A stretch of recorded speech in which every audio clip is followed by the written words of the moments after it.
Hello tech lovers, tech Columbus চ্যানেলে আপনাদেরকে স্বাগতম। এই ভিডিওটিতে আমরা 25,000 টাকা বাজেটের একটি পিসি বিল দেখিয়েছি।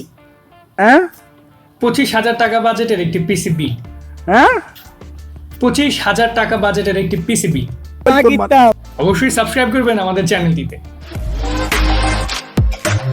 সো এই বিলটি মূলত আপগ্রেডের কথা চিন্তা করে এবং ডেস্কটপ পারফরমেন্স এছাড়াও হালকা পাতলা লাইট গেমিং খেলার জন্য বিলটি করা হয়েছে। সো যারা হালকা পাতলা লাইট গেমিং খেলার জন্য বা আপনার ডেস্কটপ পারফরমেন্সের জন্য একটি পিসি বিল্ড করতে চান, শুধুমাত্র তাদের জন্য এই ভিডিওটি। ভিডিওর শুরুতে আপনাদেরকে একটি বিষয় জানিয়ে রাখা ভালো, বর্তমান বাজারে প্রোডাক্টের সংকট থাকায় প্রাইসের কিছুটা আপস অ্যান্ড ডাউনস রয়েছে। আমাদের এই বিলটি করতে প্রায় 25,000 টাকার মতো খরচ হয়েছে। আপনারা যদি এই বিলটি করতে চান সেক্ষেত্রে 25,000 টাকার কম বা বেশি লাগতে পারে। প্রসেসর হিসেবে এই বিলটিতে আমরা চুজ করেছি রাইজেনের 3rd জেনারেশনের একটি এপিইউ। আপনাদের মনে একটি প্রশ্ন জাগতে পারে, এপিইউ মানে কি? এপিইউ মূলত হচ্ছে যে প্রসেসরগুলোতে ইনবিল্ড একটি গ্রাফিক্স ইউনিট থাকে, যাতে করে আলাদা কোনো গ্রাফিক্স কার্ডের ব্যবহার ছাড়াই আপনারা ডিসপ্লে কন্টেন্ট দেখতে পারেন। এই প্রসেসরটিতে থাকছে 4টি কোর এবং 4টি থ্রেড, যার বেস ক্লক স্পিড হচ্ছে 3.6 GHz এবং ম্যাক্সিমাম টার্বো ফ্রিকোয়েন্সি হচ্ছে 4.0 GHz। প্রসেসরটিতে থাকছে রেডিয়ন RX Vega 8 গ্রাফিক্স, যাতে থাকছে 8টি কোর এবং প্রত্যেকটি কোরের ক্লক স্পিড হচ্ছে 1250 মেগাহার্টজ এবং এর টিডিপি হচ্ছে 65 ওয়াট। মাদারবোর্ড হিসেবে আমরা ব্যবহার করেছি গিগাবাইটের A320M S2H মডেলের মাদারবোর্ডটি। 6,000 টাকার নিচে এই মাদারবোর্ডটি ওয়ান অফ দ্য বেস্ট, কিন্তু বর্তমান বাজারে A520 চিপসেট বিশিষ্ট মাদারবোর্ডগুলো চলে এসেছে। আপনাদের জন্য রিকমেন্ড থাকবে A520 চিপসেট বিশিষ্ট মাদারবোর্ডগুলো কেনার জন্য। এতে করে আপনারা বেটার আপগ্রেডেবিলিটি পাবেন এবং হায়ার বাস স্পিডের র্যাম ব্যবহার করতে পারবেন। র্যাম হিসেবে আমরা ব্যবহার করেছি টিমের T-Force Dark Red DDR4 8GB 3200 বাস স্পিডের একটি র্যাম। ওয়েট যান না, আপনারা বলবেন রাইজেন এপিইউর সাথে কেন আমরা ডুয়েল চ্যানেল মেমোরি সুবিধা গ্রহণ করলাম না। এর কারণটি হচ্ছে আমাদের মাদারবোর্ডে শুধুমাত্র 2টি র্যামের স্লট রয়েছে। আমরা যদি এখনই 2টি স্লট ব্যবহার করে ফেলি, পরবর্তীতে আপগ্রেডের কোনো সুবিধা থাকছে না।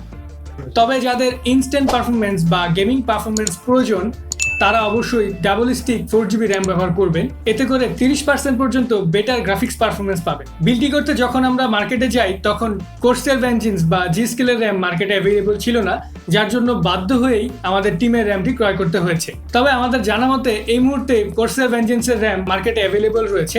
আপনারা অবশ্যই কোর্সের ভেঞ্জিন্সের র্যাম দিয়ে বিল্ড করবেন। স্টোরেজ হিসেবে আমরা ব্যবহার করেছি টিমের 128GB NVMe M.2 SSD এবং এই SSDটির মডেল হচ্ছে MP33 এবং এই SSDটির রিড স্পিড হচ্ছে আপ টু 1800 Mbps, এছাড়া রাইড স্পিড হচ্ছে আপ টু 1500 Mbps। আপনারা চাইলে এই বাজেটে অন্যান্য SSDগুলো কিনতে পারেন, কিন্তু আমাদের কাছে এই SSDটি বেস্ট মনে হয়েছে বলেই আমরা ব্যবহার করেছি।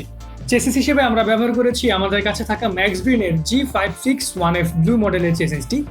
এই চেসিসটি মূলত এয়ারফ্লো সিস্টেম খুবই বাজে। দেখতে সুন্দর হলেও এই চেসিসের সামনে 2টি ফ্যান লাগানো থাকে, কিন্তু বাতাস ঢোকার জন্য নিচে সামান্য জায়গা দেওয়া আছে, যা যথেষ্ট নয়। পেছনের দিকে শুধুমাত্র আপনি একটি ফ্যান ব্যবহার করতে পারবেন। চেসিসটি দেখতে সুন্দর হলেও আপনাদের কাছে রিকোয়েস্ট থাকবে এই চেসিসটি আপনারা কখনোই ব্যবহার করবেন না।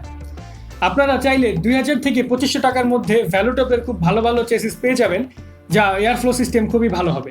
এই বিলটিতে আমরা এক্সট্রা কোনো পাওয়ার সাপ্লাই ব্যবহার করিনি। আমাদের চেসিসের সাথে যে পাওয়ার সাপ্লাই ছিল আমরা সেটি ব্যবহার করেছি। তবে আপনাদের কাছে অনুরোধ থাকবে বাজেট কিছুটা বাড়াতে পারলে অবশ্যই একটি পাওয়ার সাপ্লাই নিয়ে নেবেন, অথবা আপনি যদি পরবর্তীতে আপগ্রেড করতে চান, আপনার প্রথম আপগ্রেডটি যেতে হয় একটি পাওয়ার সাপ্লাই। পাওয়ার সাপ্লাই সিলেকশনের ক্ষেত্রে অবশ্যই চেষ্টা করবেন 80+ সার্টিফাইড যে কোনো ব্র্যান্ডের একটি পাওয়ার সাপ্লাই কেনার জন্য। এবার আসা যাক পারফরমেন্সে। শুরুতে আপনাদেরকে যেমনটা জানিয়েছিলাম, এই পিসিটি মেইনলি ডেস্কটপ পারফরমেন্সের কথা চিন্তা করেই বানানো। সো এই পিসিটিতে আমরা মাইক্রোসফট অফিসের সফটওয়্যারগুলো এবং ক্রোমের মতো র্যাম হাঙ্গরি ব্রাউজার চালিয়ে মাল্টিটাস্কিং করেছি, যাতে করে কোনো প্রকার প্রবলেম পরিলক্ষিত হয়নি। গেমিংয়ের ক্ষেত্রে বলতে গেলে এই পিসিটিতে আমরা ভ্যালোরেন্ট এবং CSGO খেলে দেখেছি। গেম যথেষ্ট প্লেয়েবল ছিল, কিন্তু মাঝে মাঝে ফ্রেম ড্রপ হয়েছে।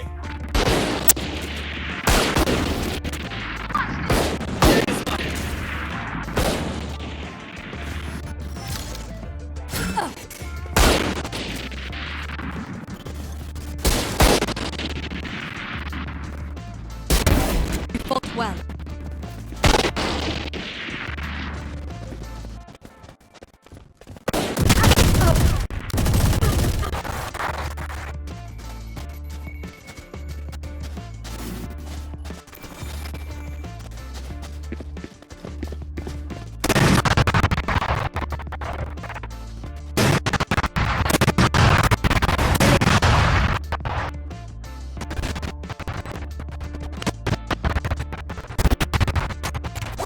enemy remaining.